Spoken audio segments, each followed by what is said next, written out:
Сайн байцгаана уу?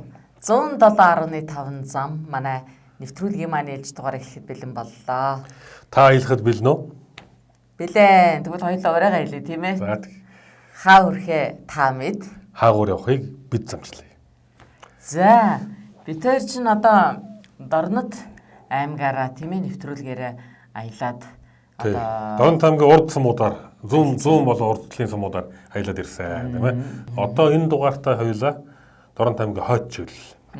Тэгээ хойшоогоо ер нь юу үдэж болох юм, яах юм, ямар онцлог газар байдгийг ингээл. Тэгэхээр хоёулаа хойд чиглэлд очихын тулд нутгийн бас нэг мэддэг хүний талаар. Тэгээ. Би бол бас өмнөх нэвтрүүлгээр ярьжсэн шүү дээ. Дорнод аймгийн одоо энэ аялал жуулчлалын хөгжлийн бас нэг тийм өвөрмөц одоо арга тэнд тийм ээ шинэ аргыг бас хэрэгжүүлж байгаа гэж. Өөрөөр хэлбэл Дорнод аялал жуулчлалын тийм нэгдэл гэдэг байгуулагдсан тухай ярьжсэн. Тэгээд энэ нэгдлийн одоо зөвлөх буян бадрах гэдэг одоо энэ аялал жуулчлалын хувьд бол маш их одоо тийм мэдлэгтэй олон жилийн туршлагатай ийм хүнтэй холбогдъё гэж бодож байна хоёулаа. Сайн байна уу буян бадрахаа? Сайн байна. Юу Дорнод аялал жуулчлалын нэгдэл байгуулагдсан тухай энийх өвөрмөц одоо сонин ийм эхлэл тухай би бол хэлсэн. Тэгэхээр энэ ямар учиртай байгуулагдсан ер нь энэ нэгдэл байгуулагдсанаар Дорнодын одоо энэ аялал жуулчлал яаж хөгжих юм бэ? Товчхон хэлж өгөөч. За, Дорнод аймгийн аялал жуулчлалын нэгдэл гэдэг нь аялал жуулчлалын холбоо гэж нэрлэгээгүй нэгдэл гэж нэрлсэн байгаа нь хүчээр байгаа л да. За, энэ холбоонд болохоор зөвхөн одоо аялал жуулчлалд хамааралтай хүмүүс бол байдаггүй. Энэ нэгдэлд одоо банк санхүүгийн байгуулагч байдаг, хил гайлын байгуулагч байдаг. Төрийн байгуулагч байдаг, төрийн бас байгуулагч байдаг, хувийн хвшлийн байгуулагч байдаг гэхгүй. Тэгээ бүгдээрээ нийлж байгаа одоо Дорнод нутгийнхаа Дорнод аймгийнхаа аялал жуулчлалыг одоо төрийн бас байгууллага, хувийн хвшлийн хамтарсан одоо хамтын ажиллагаагаар ингэж хөгжүүлье гэж анх одоо байгуулагдаж гарч ирсэн 2017 онд байгуулагдсан байгууллага. Энэ одоо зүүн бүсийн хэмтээ Дорнод Сүхбаатар 3 бодвол гурвангийн ингээ багтаасан юм тойрсон тийм ээ. Ийм одоо аялал жуулчлалыг гэр бүлээрээ одоо аялж байгаа залуучууд хийдэг болсон байна. Тийм учраас энэ өөрөө өссөн үсээгүй тохироонд бүрдээд, нөхцөлийн бүрдээд энэ аялал жуулчлалыг одоо зэгцтэй хөгжүүлэх шаардлага өнөөдөр тулгараад ирчихэ гэдгийг мэдрээд ингээ байгуулагдсан байгууллага. Жуулчныхын өсөлтийн тоо бол 2017 онд 7,000 жуулчин аялж ирсэн бол 2019 онд 18,000 жуулчин болж өссөн. 2019 онд болохоор 23,000 жуулчин болж өссөн байна. Тэгэхээр 20 онд. Тэгэхээр энэ ингэж одоо өсөж байна гэдэг нь жилд одоо сүүлдээ 5-6 мянгаар энэ өсөж байна тийм. Ийм огцом өсөлтүүд ингээд бий болж байгаа байхгүй. Тэгэхээр энэ дуур нуур бол одоо дотоодын аялагчдыг татж байгаа бас нэг шинэ бүс болоод байгаа юм. Бид нар яг энэ нэвтрүүлгээрээ манай одоо санал болгосон маршрут бол Цөөлсөнгөөсөө гараад Бөөрнөр тэгээд их бурханд халах гол тэгээд Сүмбрийн застав тэгээд эргээд их ташгай нуур сангийн далай матад гэж ирж байгаа.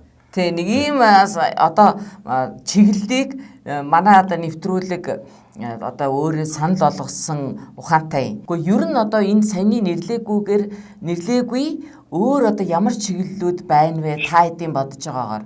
Бөөр нуур халах бол ерөөсөө Дорнодын яг үндсэн маршрут байхгүй. Яг одоо татж байгаа гол стратеги маршрут байгаа. За тэрнээсээ гадна одоо шинээр тэнэ одоо хөгжүүлэх боломжтой гэж байгаа маршрутууд бол энэ Хэмтээ аймгийн Дадал сумаар дайраад нэгсэндээ Дорнод аймгийн хамгийн хойдлын одоо баруун хойд талын хоёр сум байгаа шүү дээ. Хоёр бурайт сумтай их уул цагаан Баяндон Баян уул энтер гэдэг. Дашвалбар гэдэг ийм одоо сум энтрийг хамарсан ийм аялын маршрутыг бий болгосон байж байгаа. Энийг хойд бүсийн аялын маршрут гэж нэрлэдэг байгаа. Энэ бол нийтдээ 1250 орчим километр зам. Манай монголчууд ч бас нэг юу яадаг хурдан явдаг шүү дээ. Давталгаж явдаг тийм. Давталгаж явдаг. Тийм давталгаж явах юм бол нэг 5-6 өдөр. Хэрвээ яг тийм давталгахгүйгээр сайхан амраад нэг явах юм бол нэг 7 өдөр элбэг болохоор маршрут байгаа. Танаас одоо Баян уулынхаа хоошо улхнаар гардаг тийм үү? 90 цамаар гарч байгаа, хавиргаар гарч байгаа тийм ээ. Тий. Дорнод аймагт очсон хүмүүс би тэр түрүүний нэвтрүүлэгдээ хэлсэндээ юмыг яаж мэдэх вэ гадаад пассвортойгоо яваараа гэх тий. Сэтгэл хөдлөл бас гарч болох гэдэг шүү дээ. Тэгэхээр ингэд явахад ямар шаардлага хэрэгтэй байдгийг, виз байдаг юм уу, тодорхой нөхцөл байдаг юм уу, тийм юм бий юу? Ер нь бол яг гадаад пассворт бэлэн авч яваад тий ер нь цагтаа завтаа бол одоо яг энэ хавиргын бомбоор цаашаа гараад ерөөсөө манжуур хат байна. 95-ын бомбоор гараад цаатсан чид хат байна. Одоо Орсын. Энэ хоёр чи хоёулаа одоо худалдааны маш том одоо бүс болж хөгжиж байгаа хотууд шүү дээ. Удахгүй энэ хөвсгөл рүү одоо тэр Монгол дотоодын жуулчлал яаж довтлогож байгаа вэ тийм ээ? Байлдан дагуулж байгаа вэ? Ер нь бас дорнод руу тэг цаг удахгүй болчлоо л доо. Тэгэхээр энд одоо та бүхэн маань яаж бэлтэж байгаа вэ? Бэлэн гэж бол хэлж чадахгүй. Яг бэлтгэхийн төлөө бол ажиллаж байна. Бид нар энэ буур нуурын одоо хэрхэн яаж хөгжүүлэх вэ гэдэг дээр бүрчилсэн тийм хуваалт хийж байгаа байхгүй юу? Одоо дотор нь одоо буур нуурын эрч яг ингээ уртаараа 41 км нэг талаараа тийм ээ. Тэр 41 км-ийг бид нар 3 хувааж байгаа. Нэг нь одоо тэрхээр яг одоо шувуу ажиллах шувууны жуулчдад илүү тохирохоор байгаад байгаа. Баруун талын бүсэнд. Тийм. Яг буур нуурынхаа голын хэсгээр бол баазууд нь ерөөдөө төгсөрсөн байгаа шүү дээ. Хоорондоо 1-2 км-ийн зайтай. Тэр баазууд нийт 16 бааз байгаа. За тэгээд зүүн тал нь одоо тэгэхээр буур уурчээс хязгаарнээсээ тийм ээ бүр загсны аж ахуй эрхлэлт газар шүү дээ. Зүүн бүс нь бол буур нуурын загсварчуулгын газар буюу зөрүүдөр хөгжүүлэх гэж байгаа ер нь. Тэгээд энэ дэлхийд дээр энэ Канадын Симпсон нуур гэж маш одоо алдартай айлж уршлыг хөгжүүлсэн энэ нуур иргэн айлж уршлын бүсүүдийн. Тэндээс яг энэ Монголын одоо хөрсөнд буулгаж явах монголчуудад одоо хэрэгжүүлж болох тийм ээ. Монголын одоо гадар ялангуяа буур нуур дээр хэрэгжүүлж болох ямар одоо юу байна? Боломж байна, бүтээл байна гэдгийг ингэж харж байгаа. Ямар ч юм энэ буур нуурын айлж уршлыг бид нэр үйл зөнгүү байхаар хөгжүүлэх одоо бодлого барьж байгаа. Ер нь бол одоо нэг ойрын хугацаанд 4-5 жилийн хугацаанд тэр одоо Дорнод аймгийн нутгаар ингээд шууд ингээд ороод ирэхэд хаяг адрес одоо тэр самбарнаас өгсүүлэлтэй замын тэмдэг бүх юм нэг стандарт руу орно ерөөсөө. Би Боёнбаатар нөгөө юуг яриулмаар байна. Танад одоо бас одоо шинэлэг дундын компани гэж нэг компани байгуулагдаж байгаа тухай энэ аялал жуулчлалтайгаа яаж одоо жуулчлагаа хөгжүүлэх өвөрмөц арга байгаа тухай нэг хэлж өгөөч. За Дорнод аймаг анх удаага тий ер нь аялал жуулчлал дээр анх удаач хийж магадгүй. Монгол улсын хэмжээнд ер нь ингээ хүмүүс хөрөнгөө нийлүүлээд одоо тодорхой хэмжээний одоо мөнгө нийлүүлээд ингээ дундын компани байгуулж ирсэн тийм түүх байдгүй байна л да. Тэгээд сая одоо буур нуурын бааз бол Charles хотын ресторан, хоол зоогийн газар, зочид буудал зүгээр одоо электрон барааны дэлгүүр хүртэл тийм ээ барилгын материалын дэлгүүр хүртэл нэгдэж нийлж энэ дундын компанийг байгуулсан. Хог хаягдлын менежментийн чиглэлээр ажилладаг хувийн компанитай хүртэл нэгдэж орсон байна. Тэгээ энэ болоод ирэхээр дундаа одоо хөрөнгө босгоод ер нь Дорнод аймгийн аялал жуулчлал буюу ялангуяа буур нуурын ирэг дээр байж байгаа Charles Hot буур нуур хоёрын одоо чиглэл дээр гэсэн үг шүү дээ. Яг энэ баазууд нь хийж чадахгүй байгаа, чадлын өрөхгүй байгаа зүйлүүдийг энэ одоо үйл ажиллагаагийн энэ дундын компани хөгжүүлээд аваа явчих гэж байгаа. Тэгээд 2 жилийн дараа буюу 3 дахь жилээс эхлээд энэ хөрөнгөө нийлүүлсэн хүмүүс новд ашиг хуваарлахаар тийм бизнесийн ашигтай ажиллахаар ийм компани баггүй юу. Тэгээд одоо энэ 16 жуулчны бааз чинь ихэнхдээ хувь хүмүүс байгуулсан одоо энэ орон нутгийнхаа зүгээр одоо нэг малтай иргэд тийм ээ өөрсдөө одоо нэг хэдэн байшин бариад хэдэн гэр бариад байгуулсан тийм баазууд байгаа. Дундын компани болоод ирэхээр юу хийх вэхээр нөгөө entertainment бүх арга хэмжээнүүдийг жишээлх юм бол одоо спорт зайв тийм ээ усан хийж болох одоо өөр бусад төлбөр янз бүрийн арга хэмжээнүүд дээрээс нь энд нөгөө морин аялал энэ юус хөгжөөгөө ороогүй тийм ээ аялал тийм ээ унуулах морин унуулах энэ үйлчлэмжтэй байхгүй шүү дээ одоо энэ орчинд чинь. Тийм учраас энэ дундын компани нь бол нөгөө баазуудын хийж хүчрэхгүй байгаа дийлэхгүй байгаа тийм одоо үйл ажиллагаануудыг одоо бизнес болгож хийгээд тэгээд тэндээс авсан ашигтаа одоо нэгсэндээ одоо үйл ажиллагаагаа хийж явах өөр бусад одоо хөгжүүлэх боломжтой бүх зүйлийг хөгжүүлэх. Тэгээд буур нуурын ирэг дээр ганцхан сэлэх тэтгэс өөр үйл ажиллагаа алгаа гэдэг байгаа байхгүй юу хүмүүс. Сэлхээс өөр юм алга, өөр хийх юм алга энэ буур нуурын ирэг дээр ч үйдэд байна гэдэг байгаа байхгүй. Тийм учраас энэ дундын компани бол тэр үйдэд байгаа хүмүүсийг одоо усан сэлэх сонирхол нь одоо тийм одоо буурчихсан зөвхөн гэж байгаа хүмүүс зориулсан тэр бүх үйл ажиллагаануудыг нь одоо яг зөв хэлбэрээр тэнд бий болгочих гэж байгаа. Баянбаатархаа аялал жуулчих бас сайхан. Гэхдээ энийг эхнээснийх зөв цэгцтэй хийхгүй бол байгаль дэлхийг одоо алах нэг тийм том аюул болоод нүрэлдэг штэ. Тэгэхээр энэ тал дээр та хэд маань одоо ямар бас бодлого боловсруулж ямар бэлтгэлтэй байгаа вэ? Тэгэхээр нөгөө түрүү нэг ярьжсэн шүү дээ нуурын иргэн бүс гэдэг тийм. Тэр нуурын ирэг дээр бид нар хамгаалтын бүсийг бий болгоод тэр хамгаалтын бүс нь одоо тэгэхээр хойч үлдээ үдээж байгаа. Одоо аавны нүргээхгүй тийм ээ. Загас одоо юуг нь хамаагүй одоо загсаг нуур хийхгүй. Одоо тэр харийн шууд муудыг одоо үргэлжлэхгүй энэ төр гэдэг ингээд одоо ийм хамгаалтын бүс байгуулаад тэр хамгаалтын бүс рүү ерөөсөө аж үйлдэл оруулахгүй гэж байгаа байхгүй юу? Яагаад гэвэл энэ чинь хойч үлдээ бас энэ чинь бас үлдэх хэрэгтэй энэ байгаль чинь тийм ээ. Одоо явагдаж байгаа тэр үйл ажиллагаа явагдаад байгаа бүсийн тэр төлөвлөлтийн асуудлыг эсний төрөлтийн асуудлыг бид нар шийдвэрлэж чадах юм бол одоо яг бас байгаль дэвтэй технологиудаар одоо бид нар чинь нандаа ногоон технологи, эко технологи ярьж штэ. Тэгэхээр яг тэр чиглэлээр нь бид нар баазуудаа боломж олгох юмнуудаа хөтөлбөрөд оруулах байгаа юм. Ер нь бол энэ их усврын тавигдаад ер нь хөгжлийн гарцаа олдсон байгаа юм байна гэж ойлголоо. Баянбаатархаа тэгэхэд яг хуу манай энэ битүүрийн нэвтрүүлэг бол аялал жуулчлал эрхэлж байгаа гэхээсээ яг аяллагчид, жуулчлагчдад зориулсан нэвтрүүлэг учраас яг энэ аялагч, жуулчлагчид маань одоо өөрийнхөө бас тийм зөвлөгөө, заавал нэг хэлжий гэсэн санаа зүйлээ хэлэх юм боломжийг одоо Баянбаатартай олгож байна.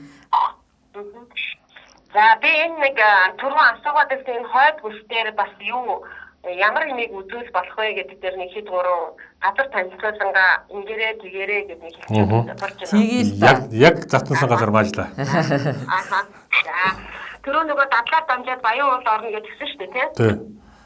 Тэгээ Баян уул дээр нэг хасраа бөөгийн төв гэж одоо соёлын төв байдгийг. Одоо нэгсэндээ бөө мөрөлийн одоо боловсролыг хүмүүст олгох гэдэг.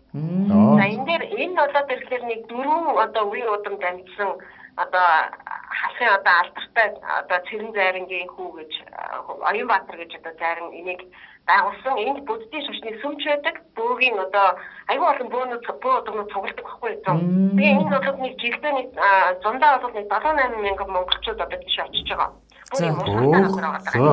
Гэхдээ энэ газар дээр ирэхдээ жоохон одоо юу гэдгийг ийм шорт март өмсчдэг юм уу? Одоо бид нар ингээд Таиланд руу аялахаар ингээд нэг юм буддийн сүм өмнө хамаа намаагүй хувцастаа оруулдаггүй шүү дээ. Тийм. Адилхан хасраа бөөгийн соёлын төв дээр байж байгаа одоо энэ зайрын хүн бол жоохон уурлаад байдаг байхгүй яа гэвэл манай монголчууд ийм газар ирж иж ингээд буруу хувцалж ирдэг гэдэг. Тэгээд бараг хэвээр шалдан шахуу явж идэг. Тэгээд ирчээд ингээд ойлгохгүй та нар мөнгө өгвөл дөөлн мэддэг гэдэг ингээд загнаад байдаг гинэ. Энэ одоо зарим болоод ирэхээр яаж юм ихээр ерөөсөө юм хуурамч бөөнүүд хүнийг одоо бусдыг одоо хөлтдөг тийм энэ бөөгийн одоо энэ өвөө уламжлалыг буруу тайлбарладаг өөрсдийгөө бөө гэж худлаа нэрлэдэг улсууд ийм одоо төв өсвөлтөд тэмцдэг газар байхгүй юу? Энэ олон одоо бөө удмууд бол цугласан байлээ. Тэгээд их олон одоо шанар нэрдэг гэсэн үг байхгүй юу? Тэгээд 7-8 мянган монголчуудын улсууд байгаа гэдэг чинь их хүн ирдэг гэсэн үг. Тэгээ энд тэр өөрийнх нь одоо тэр халахын одоо алдар зарим тэр цэрэнгийн байгуулж ирсэн угаасаа шат юу лам гэсэн үнэлгээ тэр цэрэн зарим. Тэгээ тэр хүн нэг байгуулсан бас буддийн сүм байдгийн. Тэгээд энэ бөө одны юу зориулсан бас нэг юм халахаа бөөгийн соёлын түгээд бас нэг юм барьсан байгаа юм. Тэгээ энэ маань өөрөө одоо бэрхлээр ерөөсөө одоо энэ шашны болоод энэ шүтлэг бишрлийг яаж зөв одоо хүн шүтлэг бишрэх хэрэгтэй юм бэ гэдэг чиглэлд боловсрол олгох байхгүй. Энэ яг маршрутанд байдаг хүмүүс одоо зөндөө очдог. Гадаа нь ингээ машинтайгаа дурсаад байдаг. Тэгэхээр би уучлаарай нэг юм асуу тодруулах. Энэ яг жил болгоны тодорхой өдөр судар болд юм уу? Эсвэл нөө бэлгийн тооллороо болоо явчихд юм уу? Яг тийм тэднээс тэдний хооронд гэсэн байх уу? Энэ бол ерөөсөө ханш нийслээс хойш яг л зуны хугацаанд. Өө тийм үү. Баян юм уу те? Ерөөсөө баян гочход за. Энэ намар нөгөө сони юм байна. Тийм сони юм байна. Зөв. Тэгээд энд нөгөө жуулчид Монголын аялагчид очихоор нөгөө гадаа нь ингээд хонж мундах газар байхгүй бүгдээрээ машин тэрэг зөвлөдөг юм лээ. Тэгээд бид нэр яг энэ дор зайж ирсэн хүмүүст хүрээнд энэ хасгаа бөөгийн төвийн тэнд нэг юм ядаж хэлэхэд нэг гэр гээс хаус жоохон гайтай байгуулчих гэж байгаа юм гэрүүлээрээ. Тэгээ нэг жоохон тав дахь орчтын үсгтэй гэж ярьж байгаа. Тэгээ энийг бол энэ зарим бас их дэмжиж байгаа. Тэгээд энэ хахираа буугийн төвөөс цаашаага Наравдуу шүтэн гэж газар байгаа. Энэ бол түүхэн газар нэг овоо байдгийг. Тэгээд энэ бол ямар очтой газар юм гэхээр монголчууд нөгөө хамаг монголчууд татаруудыг дарсан газар л да. Тэгээд нөгөө шихийн утгыг олсон байхгүй. Шихийн утга чинь нэг одоо жоохон бахтан те шихийн утгыг жоохонд нь олоод тэгээд өөрөө ихэд одоо өөлөгтэй өгдөг штэ. Тийм. Үргэлжлэн мэддэг штэ те. Тэр түүхэн газар бол нэг одоо энэ хахираа буугийн төвөөс нэг 35 км байж байгаа. Энэ хахираа буугийн төв нь өөрөө Баян улс сумынхаа төвөөс ерөөсө 25 км байдаг. Урагшаа юу хаашаа юу? Урагшаа юу? Сумын төвөөс урагшаа. За цагаан аваа чигтэй юм байна те. Шүүд жоохон баруун урагшаагаа дайсах юм уу? Тэгээд Наравдуу шүтэн рүүгээ явахдаа яг цаг зүүн тишээгээ зүүн хойшоогоо 35 км орчдөг. Зүг. За тэгээд Наравдуу шүтэнээс цаашаага бид нар Баян дуун орно. Тэгээд Баян дуунгийн дунд сумын төв ороод тэр нэг 25 км явж харна. Баян дунгаас Өнгөтмийн хэд орох хэвээр. За Өнгөтмийн хэд нь бол их алдартай газар. За юугаараа алдартай юм бэ гэхээр нөгөө Чингис хааны дөрвөн одоо хар байлдааны хар сүлд байдаг шүү дээ, тийм ээ. Тэрийг ингээд хамгийн сүлд одоо бас энэ Өнгөтмийн хэд дээр тавьчихсан юм байна. Тэгээд одоо яг магадгүй та нарт ингээд нэг хэд хэдэн газар энэ хар сүлдний тавьдаг болжсэн гэдэг хэд хэдэн газар Монголын газартай яригддаг. Тэр нь яагаад тийм одоо баруун талд ч яригддаг, өөр хангаатч байдаг, альсэл одоо дорнгийн 2-3 газар байгаад байна уу гэхээр нөгөө манжуудад манжийн иргэшээд орсны дараа манжууд нөгөө Даны дөрвөн хар сүлдийг Чингис хаанаас өвлөгдөж ирсэн дөрвөн хар сүлдийг чинь хаагаад одоо нэгсэнд устгах тийм явуулах хийсэн юм байна. Тэгэнгүүт монголчууд тэрийг төөрүүлэхийн тулд хэд хэдэн Даны хар сүлдийг энэ тэлгүү хийгээд хэд хэдэн газар хийгээд хэд хэдэн тавлага хийгээд манжуудыг төөрүүлсэн гэж ярьдаг байхгүй түүхэндээ. Тэгээд энэ Өнгөтмийн хэд дээр болоод ирэхээр Чингис хааны одоо тэр дөрвөн хаа байлдааны одоо сүлдийг тавьчихсан, том тавлага хийжсэн. Тэгээд тэрийг дандаа үүрээр хийжсэн. Тэгээ аюух тийм сэтгэртэй одоо амтдтай тийм айхтар хийд байсан. Тэр хийдийн тойр байгаа. Тэгээ яг хажуу талд нь тэр тойрыг ингээд жоохон сэргээгээд нэг 2-3 сүм барьсан байгаа та. Тэгээ хажуу талд нь юу байдгийг Моготын хашаан гэдэг хашаан байдаг. Тэр хашаан дээр нь дордынхаа өөртөө их ирж имжлүүлдэг бүх өдөө сүлдтэй. Тэр юуны хашаан бай? Тэр болохоор дотор хотод гэдэг. Хотод нэг. Халуун хашаан бол өөр хот гэсэн үү? Хот хашаан. Нэр нь юу гэсэн бэ? Могот. Хашааныхын нэр нь Могот. Яг тэр Моготын хашаан нь Өнгөтмийн хэдийг хийе баруун талд нь ерөөсөө хаяад ирлээ байж байгаа. Тий. За энэ Өнгөтмийн хэд бол яг түүхийнхээ хувьд бол үзэх хэрэгтэй газар. Манай урлагийн тусгай хамгаалалтын бүс дотор ордолтой октон уул гэдэг. Тий, нөгөө дагуурын дархан цаас газарт ороо явчихдгоо. Тий, нөгөө дагуурын дархан цаас газрын чи урд үзүүр дээр байдаг. Зөв. Тэгээд Өнгөтмийн хэдээ одоо хойшоогоо зүүн хойшоогоо Өнгөтмийн хэдээсээ яваад улаан эрэг гэж одоо улс голын одоо нэг мөндөр эрэг байгаа. За тэр нэг энэ Өнгөтмийн хэдээсээ 35 км. Тэгээд Дашбалбар сумын төв орно. Дашбалбар сумын төвөөс цаашаа 20 км яваад Чухнуур орно. За Чухнуур нь болоод ирэхээр маш одоо баасан үзүүлэлттэй маш их шувуу цуглардаг. Жилдээ 20 мянган шувуу цугладаг юм бай газар байгаа юм. Энэ газрыг бид нэр шувуу ажиглах чиглэлд хөгжүүлэх бодохтой байгаа. Тэгээ энэ дээр нэг хэрвээ шувуу харах дуртай хүн бол өөрийнхөө дуран гастраад ингээ харъя гэх юм бол ийм нуугч барьсан байгаа. Нуугч дөрвөн байшин барьсан байгаа. Бүр зориултын тийм ээ. Одоо яг шувуу ажиглах шувуугаа үргэлжлэхгүй зүйл. Зөв. Тэгээ Чухнуураас нөгөө нуурын ирэг рүү бүр ингээд машин турж явдаг байсан замыг наашлуудаад хатууд тэгээд нэгэсэндээ шувуугаа үргэлжлэхгүй тул бас нэг юм жижиг зохион байгуулалт хийсэн байна. За Чухнуур дээр нэг амралтын газар байгаа. Энд бас хонж болно. Тэсэлмийн завхлаа байсан. Чухнуур чи өөрөө найрлах нэг өөр байхгүй юу? Бараг аврах тасангийн найрлагаас тусгааргүй гэж ярьдгийн зүгээр яг шалтгаанууд нь хийгдсэн байгаа. Бид нар бол Чухнуурыг агшаа амралтын чиглэлээр хөгжүүлэх сэдвтэйгээр яг нөгөө шувуу ажиглах чиглэлээр хөгжүүлэх дээр гэж хэлж байгаа одоохондоо тийм. За ингээд Чухнуураас цаашаа 80 км яваад одоо зүүн бүсийн одоо хамгийн зүүн талын хязгаар гэж хэлж болно да. Одоо бугун хөшөө, хүн хөшөө дөрвөлжин бусны нэг юм цогц нэг дурсгал байгаа юм. За. Зүүн талын юм баг хязгаарлахгүй. Ер нь манай энэ бугун хөшөө энэ чинь бол яг хинтийн бэндэрт нэг 2 бугун хөшөөгөр л ерөөхдөө дуусч байгаа шүү дээ. Зүүн захын хязгаар. Тэгэхээр танаа тэр зүүн тал дээр бол байна тийм үү? Тий. Гэтэл энэ пакингийн дуусгал дээр бугун хөш байгаа нь их сонин л доо.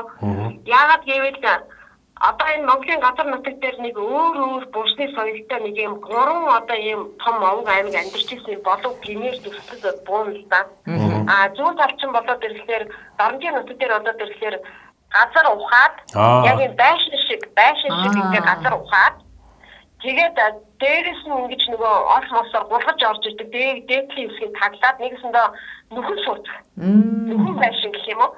Тийм байшингийн дурсгалтай тэгэнгүүтээ яг тэнд ингээд хүнээ оршуулсан байдал нь болоод ирэхээр ийм өвдгийн нуглаад ийм суулгасан маягтай одоо бурж оршуулдаг тийм оршуулга бодвол энэ Дарамт аймагт л байдгийн. Энэ одоо тамсаг болгох байдгийн. Тийм ерөнхийдөө энэ хайлангийн дурсгал, тамсаг болгоны дурсгал энэ төр бодвол Монгол орнд байж байгаа чулуун дурсгал бурж бунхан энтрүүдээс арай өөр соёл. Өөрмөц юм байна. Тийм. Энэ хайлангийн дурсгал бол нэг 80 км-ийн зайд байгаа саяны чухнуураас. За тэгээд энэ хайлангийн дурсгалаас цаашаага 45 км яваад Манлайхатар Дамнын сүрэнгийн буш байгаа газар дээр очиж болно. Дайраад гардгийг. Манлайхатар Дамнын сүрэнг одоо оршуулсан газар гэсэн шүү дээ, тийм. Баргын Дамнын сүрэн гэж тийм. За ингээд тэр нэг 45 км газарт нэг тэмдэг байдаг. Хоёр том одоо ийм дээрээс соён боёгтой юм хөшөөрөө тийм газар байгаа. За тэгээд тэндээсээ цаашаа чулуу ороод буюу одоо 90 цаг орно гэсэн үг тийм нөгөө одоо 90 цаг гэж бодсон бод шүү дээ. Төмөр зам гарч тийм ээ. Ингээд чулуу ороод орчих. За тэгээд чулуу ороод хүртэл Манлай ангийн бошоос 30 км явдаг. Зөв. Тэгээд чулуу ороодоос бид нэр зайлшгүй очиж үзэх хэрэгтэй нэг газар бол 3 улсын хилийн баг гэж газар байгаа. За энэ одоо 80 км явдаг. Хамгийн зүүн хойдлын зэг тийм ээ. Тийм хамгийн зөв хадгалж одоо Орос хятад Монгол хэл уудаж байгаа газар. Наач. Оросынгийн хэлний баг нь 0 гэж хэлдэг. Энэ. Зөв. Саяны тэг гурлаа 0-аас хэлдэг юм байна. Гурлаа 0-аас хэлдэг. За. Тийм одоо нэг хятад тал нь харагдана шууд. Монголын харагдана, Оросын харагдана. Яг гурлаа одоо ингээд нэг гурлангийн ингээд нэгтгээд хэлний баг нь болгоцсон. Тэгээд яг өөр өөрсдийг нь газар нутг руу нь харуулад сүлтнүүдийг хийсэн байгаа тэр багнан дээр. Зөв. Тий. За энэ бол нэг 80 км. Энэ гурван улсын хэлний багнаас наашаар ингээд явж байхдаа яг зүгээр дандаа нэг зогсоод нэг жоохон сонирхыг гэвэл одоо би стүүхийн уншаад бас жоохон гайхчихсан юм да.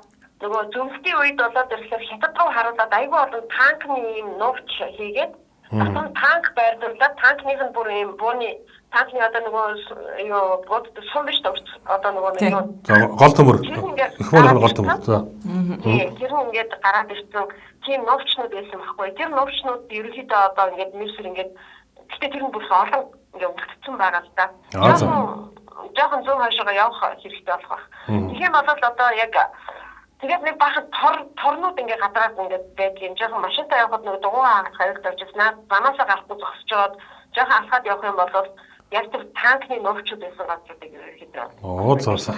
Сони юм байна. Тийм. Тэр нь бол одоо хятад руу харуулаад маш олон танкнуудыг тийм нугчин байлгаж ирсэн түүх ирээд идэм байлээ. Тийм. Одоо тэр чинь тэгэхээр яг нөгөө юу штэ. Дарамт аймгийн нөгөө нэг онцлог гэхээр тал газар болохоор манай улсын хамгийн урт үргэлжилсэн шулуун шугамар үргэлжилсэн хил нэг 120 130-аад км нэг ингээд яг шулуун нэг хил байдаг шүү дээ тий. Тэрний хойдол баруун талд гэсэн үг юм а да янз нь. Миний ойлгож байгаагаар бол. Тийм. Тэгээд тэрийг яг замдаа үзэж болно. Тэгээд ингээд гурван улсын хэлийн багнаасаа буцаад нөгөө 95 орж ирээд 95 дээр чинь нөгөө нэг гэр мүзээ байдаг шүү дээ. Нөгөө Данзангийн Нимагийн тий нөгөө тий 95 бороо орох сайхан гэдэг чинь тий 95 тий бороо орох сайхан гэдэг нөгөө шилжүүлсэн. Тэр хүний гэр мүзээ энэ төр бас хөөрхөн юм байлээ. Тэр мүзээ энтрийг үзчихээ тэгээд наашаага Хөхнөр гэдэг одоо Монголын хамгийн нам дор газар гэж яригддаг байсан. Хөхнөр рүү очино. Тэр нь нэг 80 км байгаа. Одоо тийм. Тэгээ Хөхнөрөө үзчихээд наашаага тэр цагаан чулуутын дурсгал гэдэг нэг 40 км яваад нэг дурсгал дээр орж ирнэ. Тэр нь бол яг нэг дор бараг 150 60 дөрвөлжин мошны дурсгал гэдэг. Бараг ашиглан газар шиг. Дөрвөлжин мош гэдэг дандаа. Тийм. За тэгээд тэндээсээ 55 км яваад одоо нөгөө юу гэдэг чинь бид нар нөгөө Чингисийн далан гэж Чингисийн далан тий. Тэгээ Монголын газар нутаг дээр зүүн хойд хэсэг дээр нэг 5-600 км үргэлжилсэн байдаг гэдэг. Тэгээ бүр өмнөгөө орсон байдаг л шээ. Тэрний нэг айгүй том орон байдаг байхгүй юу? Өргөжин орон. Тэр нь яг мэдэгддэг.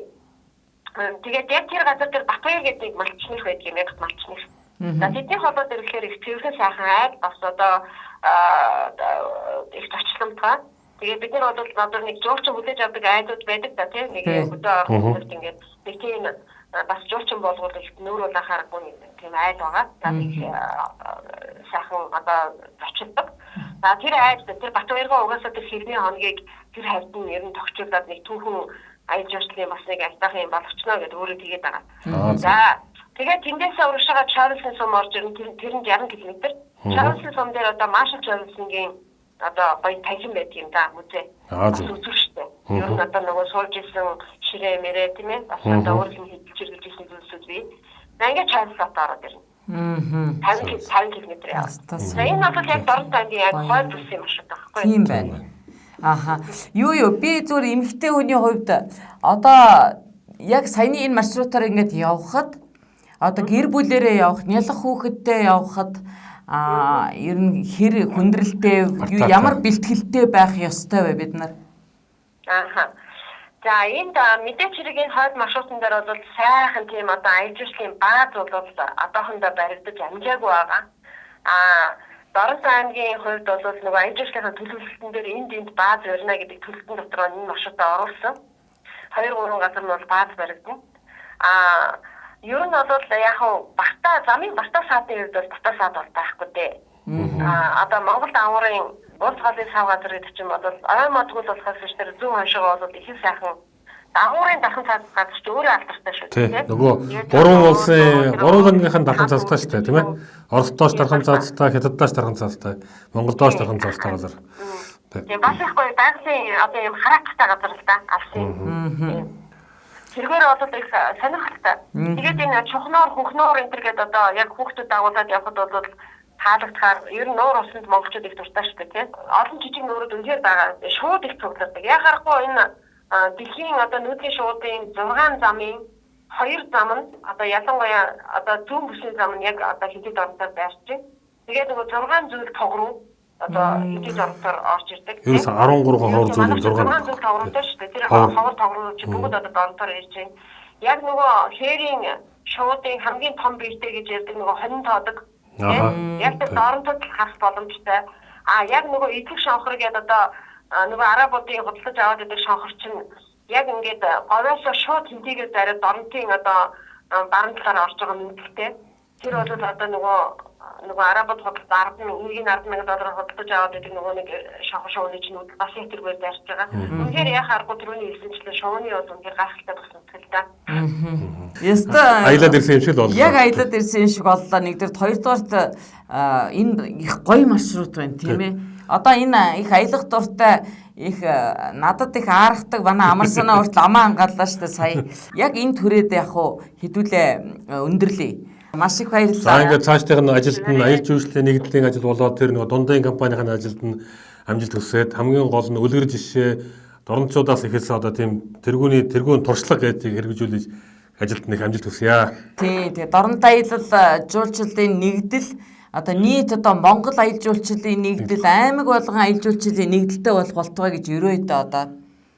За баярлалаа. За баярлалаа. Баянбаатархаа.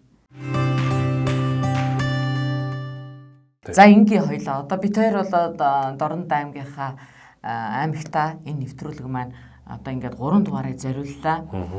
Одоо нэг ус хүнтэй ярилцлаа. Их олон сайхан шин зүйлийг яриалах юм байна. Яриалах юм байна.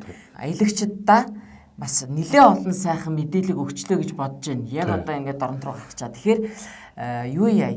Хэрвээ та бүхэн маань Дорн аймаг руу гарахаар одоо аялахаар шийдсэн бол за саяхан хэлсэн нөгөө урд одоо хэсгээр эсвэл аймгийн хойд хэсгээр саяхан хэлсэн тэр шин одоо маршрутаар энэ төр явахыг хүсвэл тэгээд одоо ямар маягаар явах уу зөвлөгөө авахыг хүсэх юм бол бид нартай холбогдоод одоо саяхан одоо энэ Баянбаатархын маань болон бусад одоо энэ Дорнд аялал жуулчлалын нэгдлийнхэнтэй за тэгээд одоо хөдөж тайлбарлагч тийм ээ зочид буудал хоол унд бүхий л талаар одоо биднээс асууж сураглаарай. Бид одоо холбогдох хүмүүстэй холбож өгье.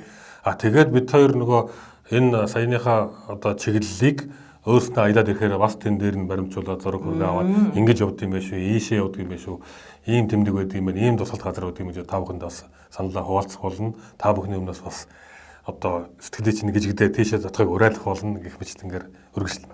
За тэгээд одоо хаа өрхөө та мэд. Хаагуур явахыг бид заая. За дараачихаа нэвтрүүлэг хүртэл баяр таа.